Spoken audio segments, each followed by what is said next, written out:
Join us this week as we leave Charters Towers, find a piano in a tree, visit the Miners' Heritage walk-in mine, fix our window screens to keep the bugs out, do a walkthrough of our caravan cupboards, and arrive home to start cleaning up. We crunch some numbers and review the cruiser.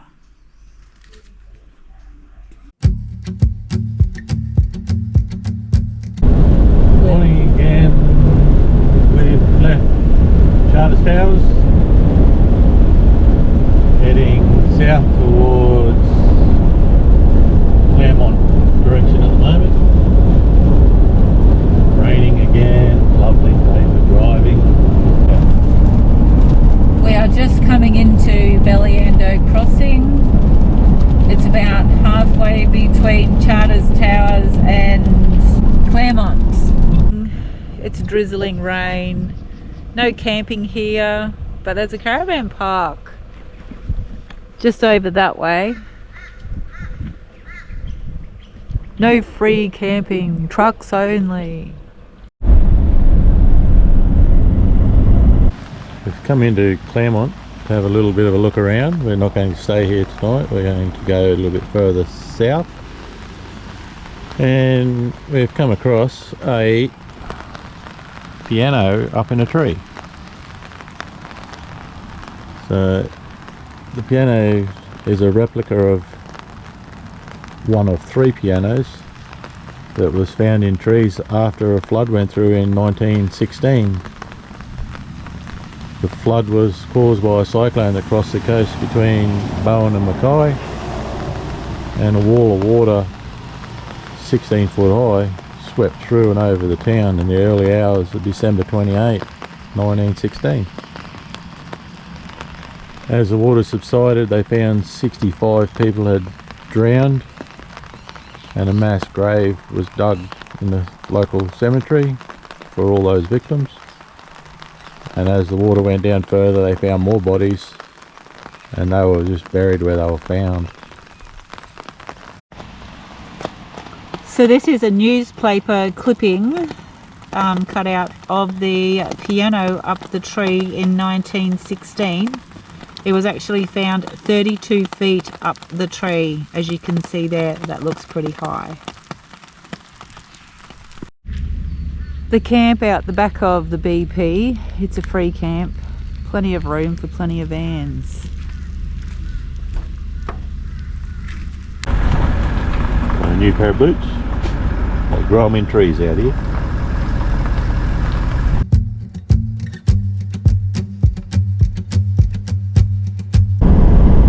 We have just driven through Capella. It's a small town, quite nice. And heading to Rubyvale, where we're hoping to do a mine tour of the Saphire mine tour, I think it is. And maybe a bit of fossicking, but it's been raining pretty much all night and it's quite wet out there, so I don't know how you're going to go out fossicking with wet dirt. Anyway, I guess we'll see when we get there. We are at the Miners' Heritage walk-in centre. We'll go have a look.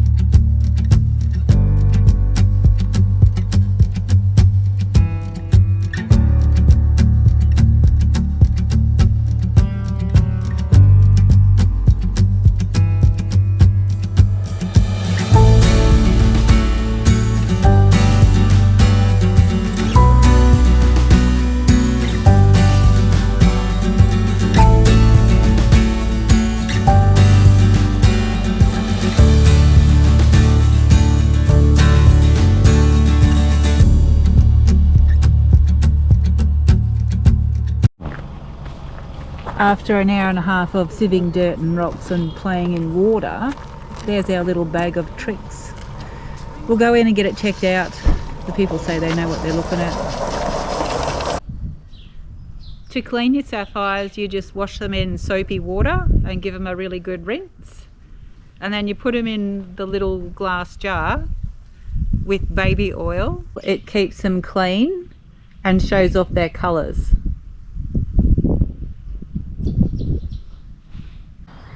We have arrived here in Emerald a little while ago after driving from Rubyvale from our Saphire experience. We'll stay here next to the Botanical Gardens overnight, free camp, and then move on to home tomorrow. Emerald was the start of our detour 5 weeks ago. Yeah. We got as far as Emerald and turned and went south. We're back to roughly where we started. And yeah, 300 k's or so and we're back home. Back home to clean up and get ready to go back to work. Yay. Not. Yay. You get to clean up. I'm not doing it. I'm not doing it. We'll have to go back to work sooner. Anyway. We're camped over there, under the railway line. A couple of weeks ago we put green tape around the outsides of the window seals on the inside of the caravan to try and stop the insects coming in. So now we're just peeling it off to see what sort of a mess there is.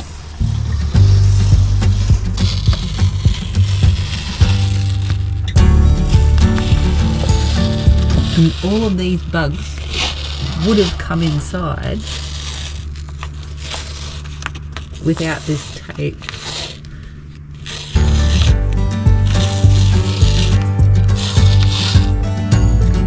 Here's the gap in there.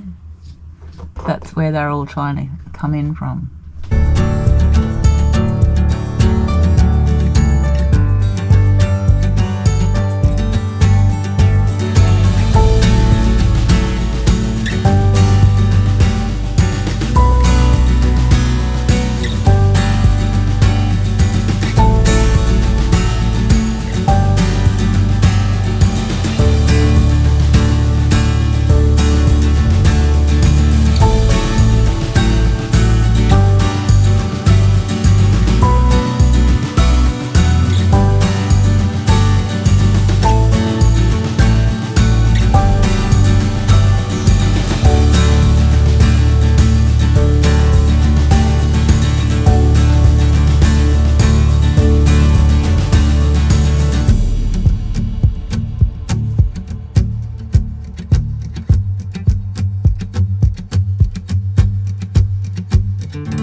A lot of empty spaces.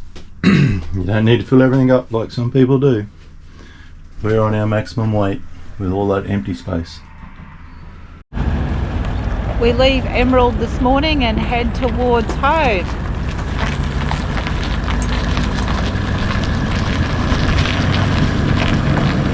That's a field of cotton between Emerald and Blackwater.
are travelling on the Capricorn Highway from Emerald to Rocky,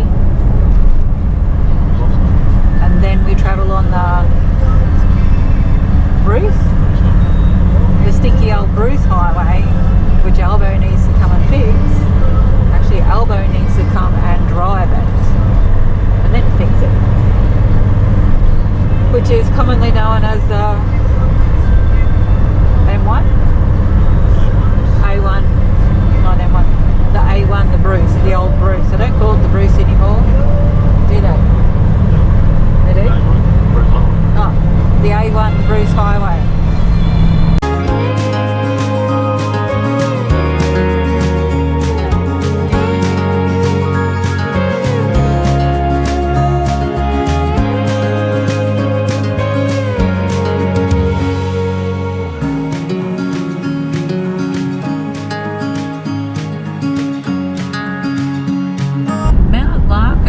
We're going to stop here for a hike.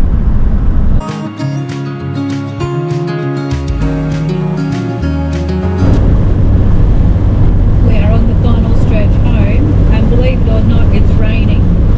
It was raining when we left, and it's raining on the way home.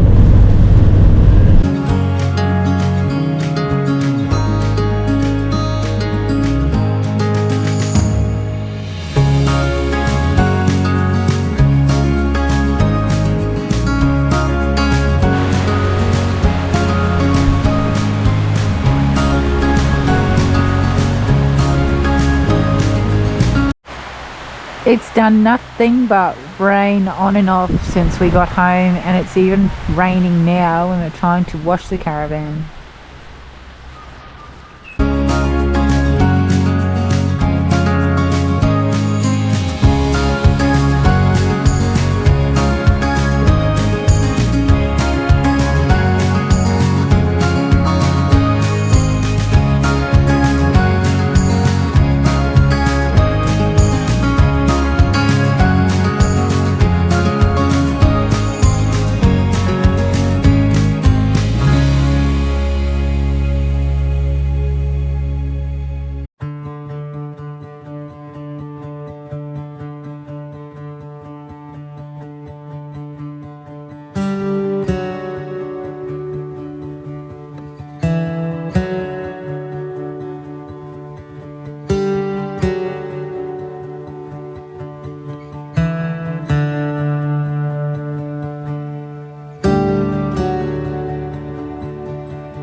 I just thought we'd crunch some numbers on what it costs to do this trip. We were away for a total of 35 nights. So that was 20 nights in caravan parks and 15 nights free camping. So overall it cost $880 for the caravan parks, which averaged out at $25 per night for 35 nights. So that was pretty good. I'll just say that at Ulara, we didn't need to stay 7 nights, but we did. But certainly, if any of you are thinking of doing that trip, you only need 3 or 4 nights to see and do everything out there, because you've only really got Uluru and Katajuta. So certainly possible in less nights than what we did. Diesel.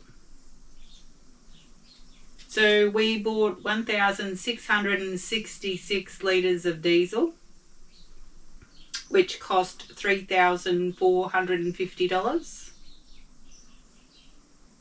And we travelled with the car and caravan a total of 8,997 kilometres.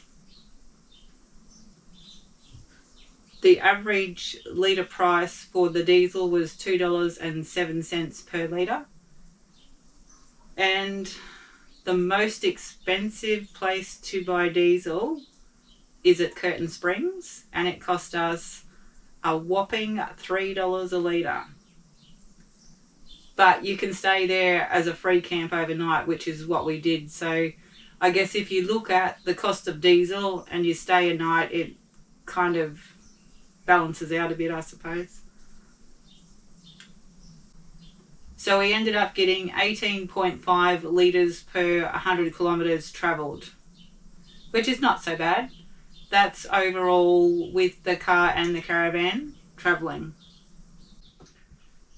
Caravan kilometres only. So the caravan travelled 7,706 kilometres. We had 21 towing days. We averaged 367 kilometres per towing day. The most kilometres we travelled in a single day was from the Minion rest stop at Comet down to Jirrambandi at the Boulogne River, and that was 745 kilometres. The least amount of kilometres we spent in a travel day was 85 kilometres, and that was from Dinosaur Creek just outside of Winton into Winton. Tours and excursions and fun things to do.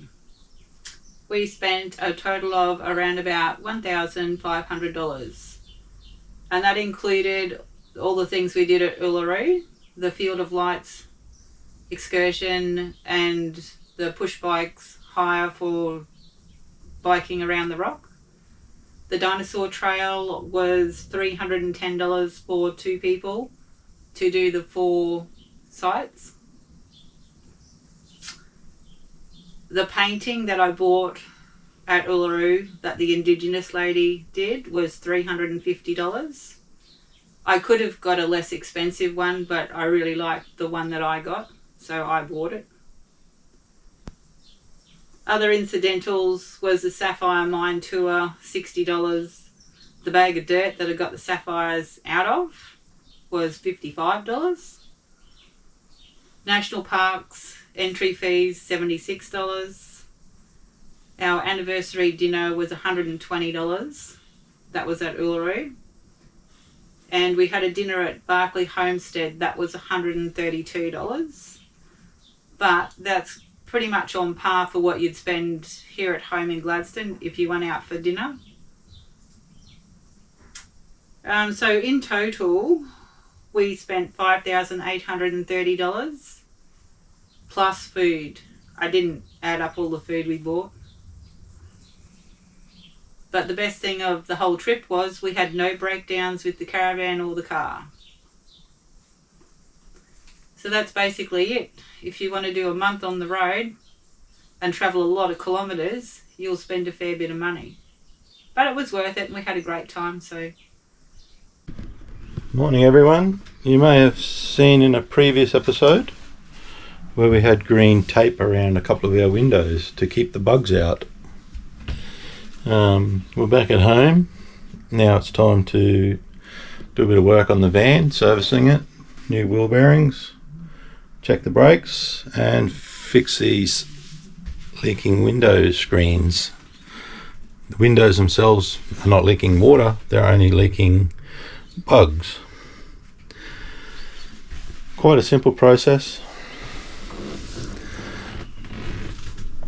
Pop the little plastic rubber plugs out, unscrew the screen frame, and then you're left with this.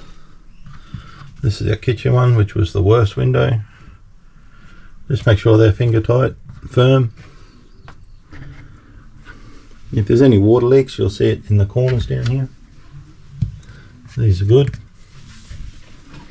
There's the screws and bungs. So we did a trip out to Bunnings and we bought window and door weather strips. They're self-adhesive.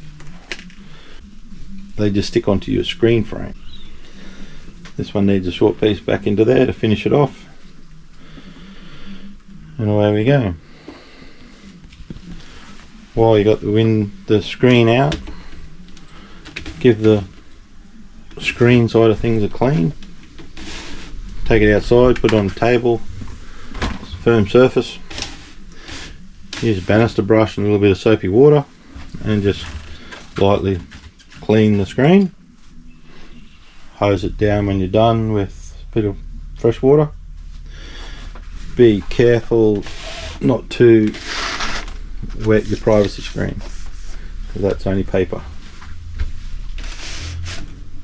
An example of the gap that we had, here's a piece of wire. It's roughly 3mm diameter, and that goes straight through. See it down through there. There's the gap. It goes all the way around, up around here. That's all where the bugs come in, across the top, all the way around the window, the screen. And then this one here we've already done. So magic of videos. It just looks like a bead of silicone being put in there. You flat out seeing the piece we put in, and there's no gap. That's it. Hope it helps you. Some of you may have noticed over the last couple of videos our D-Max has changed to one of these things. The reason we bought it, we're getting a bigger caravan, so we needed a bigger car, but I don't think we'll be keeping this bigger car. So we'll run you through a few things about this overpriced 1970s Land Cruiser. We'll start with, it's got one of these things. Funny little bit of metal with a serrated edge on it. Stick it in the hole. You don't see many cars with holes in them anymore in the doors. Stick them in the hole.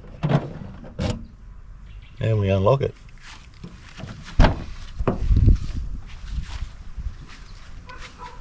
Use that same bit of metal with the serrated edge.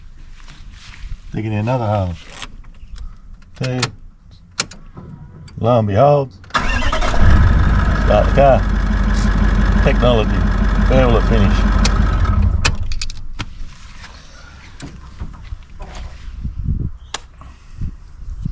I'm about 6 foot, 110 kilos on a good day.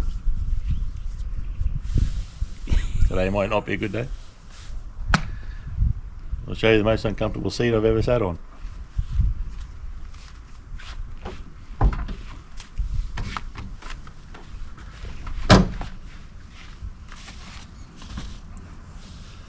So, for me, the way I drive, I want to be more upright. This is as upright as I can get the seat. But if you want to look at the roof, you can lay all the way back and drive like this. What is the good of this, Toyota? It's ridiculous. The seats go back but not forwards. Another top job. Toyota have excelled. We'll have a look at the back seat. They've done a fantastic job there.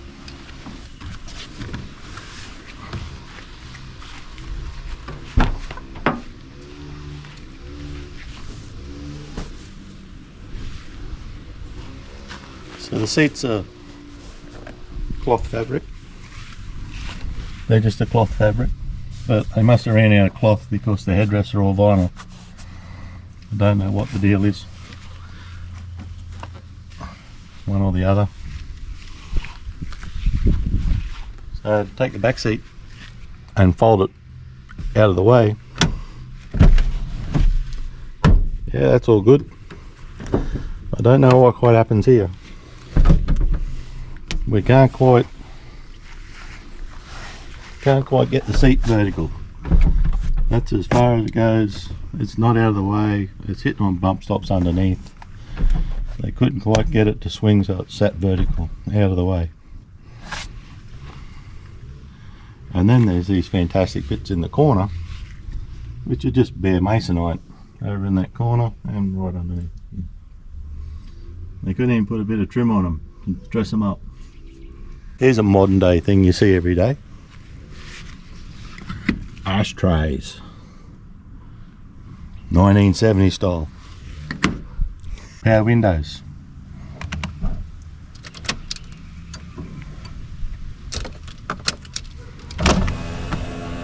One window goes auto down, so you gotta lift it all the way up.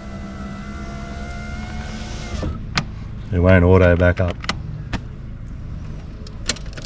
The good old cruiser console. The standard one is down somewhere about hip height when you sit on the seat. It's ridiculous. It's just a little box. One little cup holder sits up here somewhere. Nothing in the middle. It's just all open. So aftermarket consoles. It's comfortable. You can rest your arm on it. Cup holders. Knick-knack holders. Switches for lights and things. They can't even get that bit right. For your dash, it's all hard, scratchy plastic. Same sort of stuff that'll go chalky in a couple of years' time and it'll go yuck, fall to pieces. Something from the 70s. Kerry's favourite. No mirror. She can't put her makeup on, no mirror. Don't know what, a little plastic pouch, don't know what that's for. Put the petrol card on or something. Yeah. Very much overrated vehicle. Some people love them, not for me. Original radio unit. This touchscreen was about 2/3 of that size, which wasn't really a touchscreen. The screen was about 2/3 of that size. Again, aftermarket screen, aftermarket radio head unit, whatever you want to call it.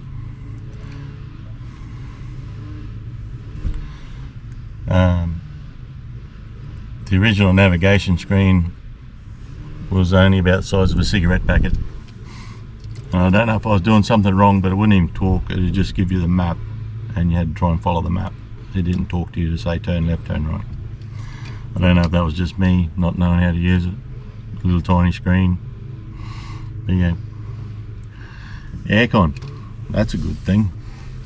There's none of this presetting your air conditioner to a certain temperature, or it's just got these old 1970s, wind them across where you want it. It's top stuff. Another issue that Toyota have wisely done. They put a whopping great big V8 in the front of these things and made the front fatter and put a skinny little diff in it. Not sure if we look down the side.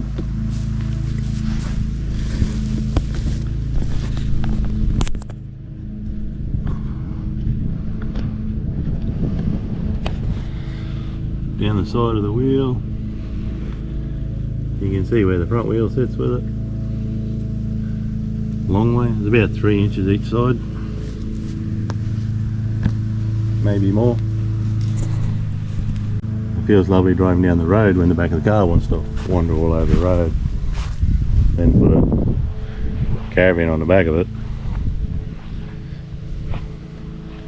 Fantastic job. There's multiple ways of fixing it. Get different offset rims. More expenses to us. Got to carry 2 rims, 2 spares. Put a different diff housing in it. More expenses to us. You can see why these cars are the most modified in Australia. Toyota have not done their job. Got to put a console in them. The clutches at its bare minimum. You got to put an upgraded clutch in them. You put different seats in them. Yeah, the list just keeps on going and going and going. Where does it stop? And then there's these things. Self-adjusting mirrors. A little bit of flat bar. Hold it to your door. Truck goes past and the mirrors flop around. Self-adjusting. That's pretty good technology. Another expense. Different mirrors on the car. My opinion, we're $50,000 overpriced. There's much better vehicles out there. better technology in them for a better price. Look for something different in our upcoming videos. We probably won't be keeping this for very long. Well done, Toyota. You turned a 1970s Toyota Land Cruiser into a 1970s Toyota Land Cruiser with a 2023 model price. Rant over. Well, that just about wraps us up again for another episode and another trip back to reality of working for a living. True. Yeah, we do have to work. Yes. Just something to add to the little rant that I had about the Land Cruiser before. I've been towing heavy loads, 2 ton and over, up and down the highways for nearly 40 years, and that was the most scariest thing I've ever towed with. Yeah, it's not as though it's our only car we've ever tried to tow with or anything like that. Yeah. So as we wrap up, thanks for viewing this season. One of the highlights for me, I really enjoyed Alice Springs and Charters Towers. I'm quite open to go back to have another look at both of them. What about you? I really enjoyed Alice Springs, surrounded by the East and the West McDonald Ranges, and also Kings Canyon. I really did enjoy that walk. Yeah. And Charters Towers, it was great. Better than great. Yes, anyway, hit the like button, hit the subscribe button, so at least with your subscribe, you'll get notified when we get back out there again, have another look around this country. It's a big country. There is a lot to see and do. Yeah, we did a lot of days of long kilometres, but there's a lot out there between it we haven't seen properly. Yeah. All right then. See you next season. Thanks Bye. for viewing.